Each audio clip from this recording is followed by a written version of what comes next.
Salut tout le monde, c'est le football à l'aveugle. Ça y est, Kylian Mbappé a enfin annoncé son départ du PSG.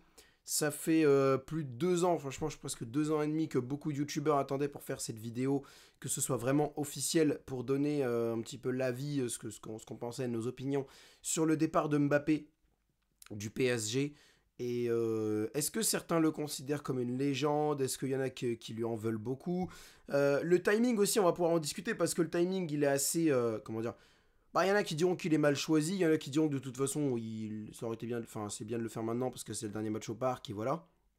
Donc s'ils veulent lui faire une cérémonie d'adieu, obligé que ce soit au Parc des Princes dimanche contre Toulouse. Sauf que ben, c'est 5 jours après une élimination contre le Borussia Dortmund que beaucoup rejettent sur Kylian Mbappé. Et c'est la première chose sur laquelle je vais me baser, la première chose sur laquelle je vais diriger un petit peu mon opinion. Est-ce que c'est réellement de la faute de Mbappé notre élimination? Personnellement, je considère que non, que c'est pas la faute de Mbappé notre élimination. En soi, pour moi, c'est la faute de personne. C'est la faute d'un collectif qui est en reconstruction. C'est peut-être, oui, un petit peu la faute de Luis Enrique et la faute un petit peu de certains joueurs d'avoir sous-estimé le Borussia Dortmund, et c'est sur ça quand même que je vais un petit peu critiquer Mbappé. C'est la seule chose pour moi qui justifie la colère des supporters, c'est qu'en fait, non seulement il a été mauvais sur ces 2 matchs, ce qui peut arriver, mais t'as tendance à moins bien pardonner quand le mec, au début, te dit, enfin, quand le mec, avant le match retour face à Dortmund, te dit, t'inquiète, on va gagner, tranquille, voilà. Et que pareil, avant le Barça, il te sort des propos, oui, est-ce que tu vois un gars perturbé, enfin bref. Il aime bien parler en conférence de presse, et je pense que c'est surtout ça qui a énervé, et moi en tout cas c'est mon cas, ça m'a énervé beaucoup dans le sens où j'aurais pu pardonner à Mbappé, j'aurais pu passer au-dessus de ces 2 mauvais matchs, parce que par exemple l'année dernière, regardez, Erling Haaland, il explose tout en Ligue des Champions avant, c'est peut-être un petit peu moins le cas pour Kylian Mbappé, mais c'est quand même pas mal, en vrai, c'est lui qui marque tous les buts tous les buts en huitième de finale de Ligue des Champions contre la Real Sociedad, il s'offre aussi un doublé lors du match face au Barça en quart, voilà, c'est pas non plus exceptionnel comme Haaland qui met des triplés, machin, machin, voilà, mais ça reste largement acceptable pour moi. Et derrière, en demi-finale, bah, il se rate. Mais Erling Haaland, en demi-finale, l'année dernière, c'est pareil, on le voit pas. Et en finale contre l'Inter Milan, j'en parle même pas. Et pourtant, on lui en a pas voulu. Pourquoi? Parce qu'Haaland, il a pas sous-estimé son adversaire. Il a pas fait le kéké en conférence de presse à dire t'inquiète, on va gagner. Et je pense que c'est ça qui énerve les supporters. Maintenant, j'en vois beaucoup qui remettent en question tout le passage de Kylian Mbappé au club depuis 7 ans. Je trouve ça un peu dommage. Alors, je suis un fervent défenseur de l'argument de la mémoire courte, là, qui dit que les gens ont souvent la mémoire courte et qu'ils oublient pas beaucoup d'actes de la personne critiquée. Et en soi, je suis d'accord, parce que par exemple, pour Marquinhos, je trouve qu'il y en a qui vont vraiment très fort avec Marquinhos. Le gars, il a tout connu avec nous, il a bataillé. Là, il fait un mauvais match contre Dortmund, mais le match contre le Barça, c'est taille patron. Le match aller contre Dortmund, même, il est taille patron. Le match retour, c'est lui qui n'y arrive pas. Mais pour moi, c'est symptomatique de toute une défense qui n'y arrive pas. Vous n'allez pas me dire que Achraf Hakimi et Nuno Mendes, ils étaient au top de leur forme défensivement. Offensivement, Hakimi a été très bon sur les 2 matchs, peut-être. Mais défensivement, je suis désolé, pour moi, c'est pas bon. Achraf Hakimi, c'est pas bon. Et Nuno Mendes, c'est pareil. Mais ce qui m'agaçait avec ce genre de critique-là sur Hakimi et Mendes, en fait, j'avais l'impression que les gens, ils découvraient que les deux étaient mauvais défensivement. Ils découvraient que les deux, enfin surtout Mendes, il découvrait que le mec, il y arrivait pas défensivement et que son point fort, c'était surtout offensivement. Qu'il arrivait surtout à apporter du danger offensivement et que défensivement, c'est un peu plus délicat.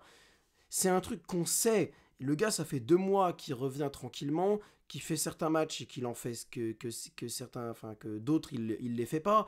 Enfin, je veux dire, c'est laissez-lui le temps de revenir. Je pense qu'on pourra commencer à vraiment le juger à partir du début de la saison prochaine. Parce que là, il aura eu tous les matchs de préparation pour faire une vraie prépa comme les autres, sans blessure, sans programme de réadaptation et tout et tout. Ce sera totalement normal, ce sera une prépa comme les autres.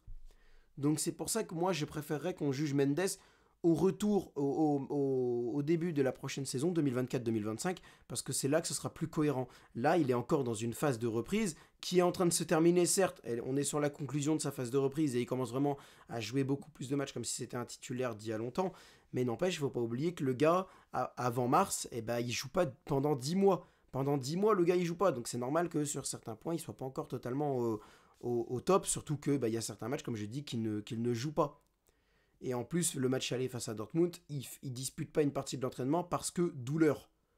Donc bah oui, c'est normal qu'il y ait quelques petits pépins. Et on est aussi en train de parler de ses défauts défensifs. Face à Lamine Yamal, il se fait manger. Mais c'est normal, on parle de Lamine Yamal. Face à Jadon Sancho, c'est pareil. Et de toute façon, il est tout seul face à deux, Sancho et un autre. Donc qu'est-ce que vous voulez qu'il fasse? Qu'est-ce que vous voulez qu'il fasse, Mendes? Et c'est un... Voilà, donc bref, tout ça pour parler un petit peu de Mendes. Mais pour en revenir à Kylian Mbappé, la mémoire courte, elle est là aussi pour moi, d'un côté. Alors, il y a des raisons de lui en vouloir, c'est sûr. Les déclarations, les primes qu'au départ il voulait pas abandonner, le fait qu'il va partir libre alors que nous on l'a acheté 180 millions d'euros et qu'il aurait pu nous offrir un petit chèque en partant, c'est vrai. Mais n'oubliez pas une chose, Kylian Mbappé de base il avait des primes. Il avait des primes.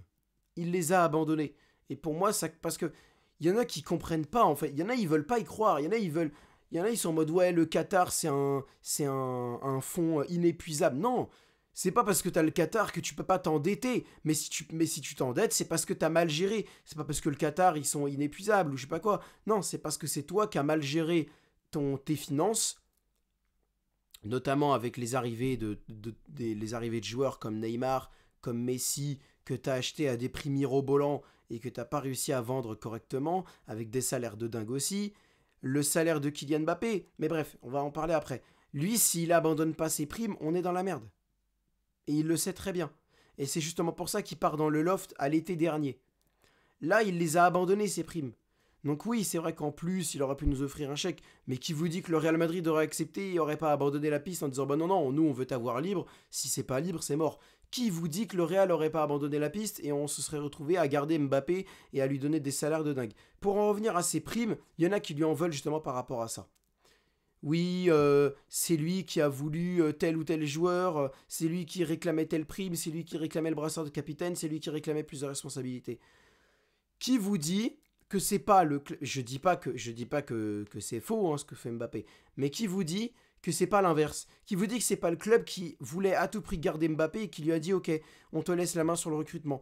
Après, c'est venu de quelque part. C'est venu du fait que Mbappé avait critiqué les choix de recrutement de certains joueurs, comme Neymar par exemple, voulait le départ de Neymar. Et ça, j'en ai vu aussi s'offusquer par rapport à ça. Mais vous vous basez trop sur le fait que oui, vu que c'est Kylian Mbappé, il n'a pas le droit. Mais là, en fait, c'est vous qui êtes en train de mettre Mbappé sur un piédestal. Moi, que ce soit Mbappé, que ce soit un autre joueur, que ce soit Fabian Ruiz, que ce soit Renato Sanchez à l'époque, que ce soit Marco Verratti, Ander Herrera, Idrissa Gueye, Abdou Diallo, d'autres, s'ils avaient réclamé le départ de tel ou tel joueur, que ce soit Neymar ou d'autres, eh ben ça aurait été normal. Tant qu'ils le font pas en public et qu'ils dénigrent pas en conférence de presse leurs coéquipiers comme Ilkay Gundogan l'a fait avec Ronald Araujo à la sortie de Barça PSG, tant qu'ils le font devant leur patron, dans un bureau, que ça reste en interne, et qu'ils disent j'en ai marre de lui, il est pas sérieux, il est tout le temps en train de faire la fête, il fait n'importe quoi. En quoi il aurait pas le droit? C'est-à-dire que vous, dans votre boîte, vous avez pas le droit d'aller voir votre patron pour dire ouais, mon collègue Fabrice, c'est chiant, j'arrive pas à travailler avec lui, il est immature. En quoi vous auriez pas le droit tant que vous ne dites pas en face de Fabrice et que le truc il s'ébruite pas et que ça. Bon là ça s'est ébruité, mais c'est pas à cause de Mbappé, c'est à cause des médias. C'est à cause des médias que ça s'est ébruité. C'est pas Kylian Mbappé qui a pris un mégaphone comme le capot du collectif Ultra Paris et qui a gueulé Eh les gars, en vrai, bah je déteste Neymar. Je veux qu'il se casse. Non, non, c'est les médias qui ont fait fuiter l'information. C'est pas Mbappé qui a décidé de la faire fuiter. En fait, le problème, c'est que vous êtes trop habitué à critiquer Mbappé et au moindre fait et geste de sa part, la mitraillette à reproche, elle s'engage. Ça y est. Mais les gars, en vrai, il y a des trucs à reprocher à Mbappé. Même moi, je lui reproche des trucs au moment où il voulait pas abandonner ses primes et mettre le club dans la merde. C'est moi, je lui en voulais, j'étais le premier à lui en vouloir. Mais il y a un moment où on oublie trop que le club aussi, ils ont fait n'importe quoi. Et c'est ce que j'ai dit l'été dernier aussi. On oublie trop que le club, ils ont fait n'importe quoi. C'est le club qui lui a offert un salaire de malade. Vous vouliez quoi que... C'est sûr, il aurait pu le refuser. Il aurait pu refuser le salaire, il l'a accepté. Mais aucun joueur n'est parfait. Aucun joueur n'est parfait. Je dis pas que Mbappé est tout blanc dans l'histoire, et je pense qu'il y en a qui peuvent lui en vouloir à juste titre. Et moi, la chose pour laquelle je lui en veux, par exemple, récemment, par exemple, c'est de l'avoir ouvert en conférence de presse sur le Borussia Dortmund, et résultat d'avoir rien proposé sur les deux matchs. Moi, par exemple, c'est sur ça que je lui en veux, et pour moi, il n'a pas d'excuse par rapport à ça. Là, pour moi, oui, on peut, parce que c'est pas le club qui l'a forcé à dire ce genre de propos. Et Luis Enrique, je le retiens aussi d'ailleurs. Mais par rapport au salaire, c'est le club qui lui propose. C'est le club qui lui propose parce qu'ils veulent le garder à tout prix. Ils sont prêts à toutes les folies pour le garder. Et après, on se demande pourquoi le club, ils ont failli se mettre dans la merde avec les primes de Mbappé, qu'il a failli ne pas abandonner. Mais les gars, c'est pas lui qui a dit je veux ces primes-là. Non, c'est aussi le club. Le club, il aurait très bien pu refuser que Mbappé propose ça. Si c'est Mbappé qui a proposé, le club aurait très bien pu dire bah non, c'est mort, tu te casses si tu veux, mais on te fera pas ça. Non, ils ont voulu faire toutes les folies pour le garder. Et ça, on oublie trop. Ça, on oublie trop, les gars. Mbappé, il est pas tout blanc dans l'histoire. Mais il y a un moment, faut pas oublier que le gars. Enfin, c'est très facile d'oublier que c'est lui qui nous sauve sur certains points. Le triplé contre le Barça, c'est lui. Le but contre le Real en 2022, les 2 buts même contre le Real en 2022, c'est lui aussi. Je dis pas que. Attention, Mbappé, c'est quelqu'un qui n'a jamais été pour moi très présent dans les matchs à haute intensité, dans les matchs à haute pression. Regarde le quart de finale contre le Bayern, c'est pas lui. Le demi contre Manchester City, il est pas là. Le match contre le Leipzig, il marque pas, je crois. Le match contre le Bayern, il rate un énorme face-à-face en finale de 2020. Face à l'Atalanta, c'est pas lui qui marque. Face à Dortmund en huitième, je crois que c'est pas lui qui marque non plus. Ça, je suis pas sûr. Je mettrai pas ma main au feu, mais c'est pas lui. Je crois pas. Contre le Real, c'est peut-être lui, mais après, contre le Bayern en 8ème en 2023, il fait rien non plus. En phase de poule de 2024 avec Newcastle, Milan et Dortmund, justement, ben pareil, il fait rien. Donc évidemment qu'on peut lui en vouloir, mais juste ne lui en voulez pas pour tout et n'importe quoi. À chaque fois qu'il y a une polémique, ouais Mbappé le boudeur, ouais Mbappé ceci, ouais Mbappé cela, je vais prendre un exemple. À un moment, il y avait la polémique des droits à l'image avec l'équipe de France.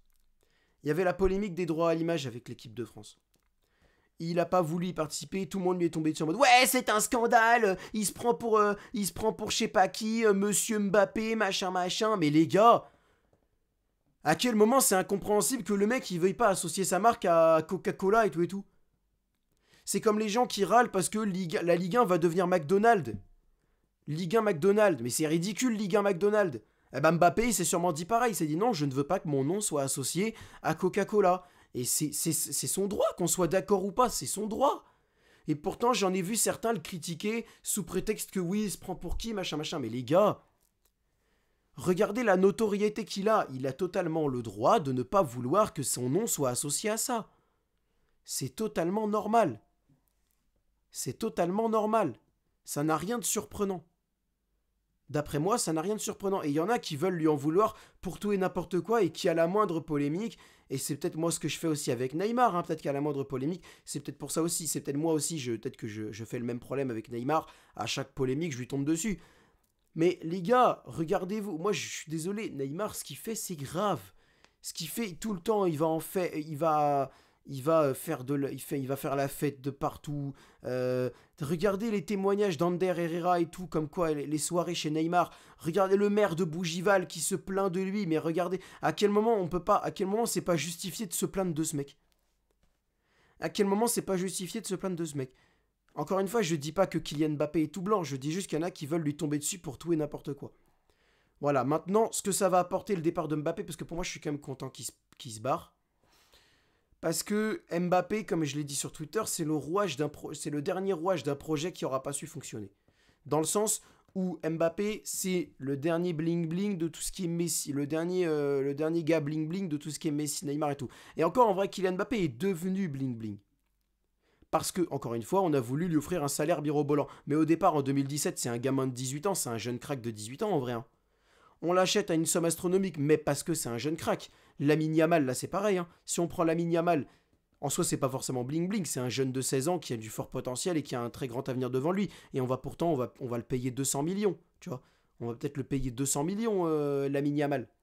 Bah là, pour moi, avec Kylian Mbappé, c'est pareil. Il est devenu bling-bling avec le salaire de fou qu'on a voulu lui donner. Et qu'il a aussi accepté. Ça, c'est vrai qu'on peut lui reprocher ça, de l'avoir accepté. Il aurait très bien pu dire non, je veux moins, enfin bref. Il aurait très bien pu dire enfin, il aurait très bien pu dire aussi non, je veux pas de salaire, je veux juste partir. C'est possible aussi, il aurait très bien pu le dire aussi, mais il l'a pas fait. Enfin bref. Donc voilà, pour moi c'est la fin du bling bling là avec Kylian Mbappé. Là tu récupères des gens qui ont une expérience de dingue aussi, Ousmane Dembélé, Lucas Hernandez, Voilà, t'as aussi des jeunes cracks, Milan Skriniar, voilà, t'as aussi des jeunes cracks comme Gonzalo Ramos, comme Randal Kolo Muani. Oui, t'as pas le résultat escompté, mais faut pas arrêter de, enfin, faut admettre quand même que Kolo Muani au départ c'est un jeune crack de Francfort qui met pas mal de buts et tout et tout. Pareil, tu peux mettre Bradley Barcola, tu peux mettre Manuel Ugarte dans la même case, tu peux mettre Vitinha l'année dernière. Pour moi, c'est juste le top départ d'un projet qui va se baser sur des recrues beaucoup plus réfléchies, pistés de manière stratégique. Et voilà, et Kylian Mbappé, c'est juste le dernier feuilleton un peu bling-bling, un peu polémique qu'il fallait dégager du club avant que tout redevienne normal. Parce que t'as pas les mêmes polémiques dans les autres clubs. À Manchester City, t'as pas des polémiques chaque semaine en mode ouais, tel joueur est sorti en boîte, tel joueur a déclaré ceci, tel joueur a déclaré cela, tel joueur a fait ci, tel joueur a fait ça. T'as pas ça. T'as pas ça. Et à Paris, t'avais ça. À Paris, t'avais ça. T'as moins ça cette année d'après moi, mais t'as eu ça les années précédentes. Donc maintenant, ce qu'il faut, c'est tourner la page Kylian Mbappé. Il va aller au Real Madrid. Qui réussissent pas, on n'en sait strictement rien. Il y en a qui disent je vous avoue qu'il réussira, je vous assure qu'il réussira. Il y en a d'autres qui disent je vous assure qu'il réussira pas. Ben, on verra bien. On verra bien. Moi, personnellement, je pense qu'il réussira. Peut-être pas en boulet de canon comme tout le monde le voit, mais je pense qu'il réussira au Real Madrid. Ce sera peut-être pas une légende du Real, mais je pense qu'il réussira quand même au Real Madrid. On verra bien. On verra bien. Moi, la seule chose à laquelle je me méfie, ou pour laquelle je me méfie, c'est Mbappé qui va être obligé d'être dans un rôle de numéro 9. Parce que c'est vrai que Vinicius est plus fort que Kylian Mbappé sur son côté gauche, ça c'est mon avis. Et pour moi, Vinicius est meilleur que Mbappé sur le côté gauche. Ce qui veut dire que Mbappé va devoir remplacer Rossellou dans l'axe. On va se retrouver avec un Rodrigo à droite, Vinicius à gauche, Mbappé dans l'axe et Bellingham en 10, je pense. Je pense que ça va être ça. Donc voilà. Et je pense, là, que Kylian Mbappé va falloir qu'il change un petit peu son caractère. Parce que je pense aussi qu'il faisait pas d'efforts pour jouer numéro 9 aussi. Hein. C'est vrai que d'un côté, je veux bien l'admettre qu'il faisait peut-être pas non plus beaucoup d'efforts pour jouer numéro 9. Pour être vraiment au top de sa forme en tant que numéro 9. Donc là, au Real Madrid, il va devoir le faire parce qu'il a absolument pas la place de dégager Vinicius de son poste d'ailier gauche pour prendre sa place. Il va y avoir peut-être une concurrence entre les deux, mais d'après moi, c'est Vinicius qui gagne actuellement. Mais je pense que Rossellou doit être remplacé par Kylian Mbappé dans un rôle de numéro 9. Et peut-être que ça peut être violent. Hein. T'imagines Rodrigo à droite, Bellingham en meneur de jeu, Vinicius à gauche, Mbappé en pointe. Ça peut tout casser. Hein. Ça peut tout casser. Mais il faut que Kylian Mbappé change de caractère en ce qui concerne le rôle de numéro 9. Il faut qu'il accepte de jouer à un poste qui n'est peut-être pas le sien. Parce que c'est vrai que j'avais peut-être un petit peu tort en assurant que Kylian Mbappé était juste mauvais numéro 9. Pour moi, s'il le veut vraiment, il peut faire quelque chose. S'il le veut vraiment, il peut faire quelque chose. D'après moi, s'il le veut, s'il le souhaite vraiment, il peut être bon numéro 9. C'est juste qu'il voulait absolument jouer ailier gauche à Paris et que pour moi, il donnait pas vraiment tout ce qu'il avait en réserve en tant qu'avant-centre. Enfin bref. Bon, ça va être une vidéo, je pense, très controversée. Je m'attends à recevoir pas mal de commentaires qui vont pas être d'accord avec moi et qui vont beaucoup dénigrer Kylian Mbappé. Je m'y attends. Tout ce que je vous demande, c'est d'essayer de comprendre ce que je veux dire, de ne pas oublier que moi aussi j'en veux à Kylian Mbappé parce que j'en vois venir qui vont me dire ouais, toi tu défends Kylian corps et âme. Non, je lui en veux à mort pour ce qu'il a dit avant la conférence de presse et pour pas mal de trucs concernant les polémiques, concernant les primes et tout, je lui en veux. C'est juste que je lui en veux pas pour tout et n'importe quoi comme certains. Je vous demande juste de pas oublier ça, je vous demande juste de pas oublier que je ne défends pas Mbappé sur tous les points, c'est juste que voilà, est-ce que pour moi c'est une légende du club? Honnêtement, en fait, le problème de Mbappé, c'est que ses performances sportives le placent comme une légende du PSG, c'est vrai. Mais le problème, c'est qu'il y a eu tellement enfin, le dossier Mbappé a pris tellement d'ampleur que ça a un petit peu tout chamboulé, tu vois. La personne qu'il était au PSG, elle a un peu été éclipsée par les polémiques autour de lui, par le fait que les supporters lui en voulaient à chaque fois qu'il disait quelque chose et qu'il faisait quelque chose, parfois à juste titre, parfois non. Enfin bref, et je pense que c'est pour ça que pour moi je ne considère pas Mbappé comme une légende à part entière du PSG, parce que le problème c'est que les polémiques ont pris tellement d'ampleur, et pour moi ça rejoint de manière tout à fait égale les performances sportives de Mbappé au PSG, c'est pour ça que j'ai du mal à le considérer comme une légende du PSG, au même titre que Zlatan, au même titre que Verratti, Mota, Matuidi, Thiago Silva, Marquinhos, Maxwell peut-être aussi, Edinson Cavani. Voilà, pour moi ces mecs-là c'est de vraies légendes de l'ère QSI. Après les anciennes légendes de Paris, je préfère pas je vais pas m'avancer parce que j'en connais pas vraiment.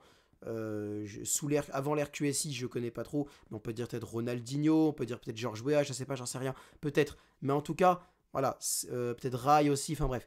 Mais en tout cas, est-ce que c'est une légende du PSG? Non. Est-ce que c'est une légende de l'ère QSI? Oui, peut-être quand même. Une légende de l'ère QSI, peut-être. Peut-être un moment marquant de l'histoire de QSI, oui. Ça, oui. Pour moi, oui. Ok, d'accord. Ça, j'avais bien le reconnaître. De l'histoire complète du PSG, non, je pense pas. Mais de l'histoire du PSG sous le pavillon qatari, peut-être. Ça, d'accord. Ça, d'accord. Ça a été quand même un moment marquant, faut le dire, c'est vrai. Mais je trouve que les polémiques éclipsent quand même beaucoup de choses. Et c'est pour ça que j'ai du mal à le considérer comme une vraie légende à part entière. Après, c'est vrai que Ibrahimovic, tout ça, ils ont eu des polémiques aussi. Hein. Surtout Ibrahimovic. Surtout Ibrahimovic, il a eu pas mal de polémiques aussi. Donc voilà, mais je sais pas, je le considère plus comme une légende, tu vois, que Kylian Mbappé. Enfin bref, sur ce, c'était le football à l'aveugle. Merci de m'avoir suivi pour cette vidéo. J'espère qu'elle recevra un bon écho de votre part. N'hésitez pas à lâcher un petit commentaire, ça m'intéresse beaucoup d'avoir votre avis sur le sujet. N'hésitez pas à partager la vidéo aussi sur vos réseaux sociaux, en story Insta, Twitter, Facebook, Snapchat, TikTok, tout ce que vous voulez. N'hésitez pas aussi à liker la vidéo si ce n'est pas encore fait et à vous abonner. On approche des 700 abonnés. À l'heure où je tourne cette vidéo, on est à 683, donc n'hésitez pas à continuer à vous abonner. Sur ce, c'est le football à l'aveugle. Je vous donne rendez-vous, pareil, ça dépend à quelle heure vous regardez cette vidéo, je vous donne rendez-vous peut-être demain pour une vidéo sur la liste de Didier Deschamps à l'Euro 2024 qui sortira demain, donc dimanche 12 mai, vers 18 h, je pense, je verrai. Peut-être, on verra bien, mais je pense que je vais essayer de la tourner à ce moment-là. Enfin bref, je vous dis à bientôt tout le monde. C'était le football à l'aveugle. Ciao.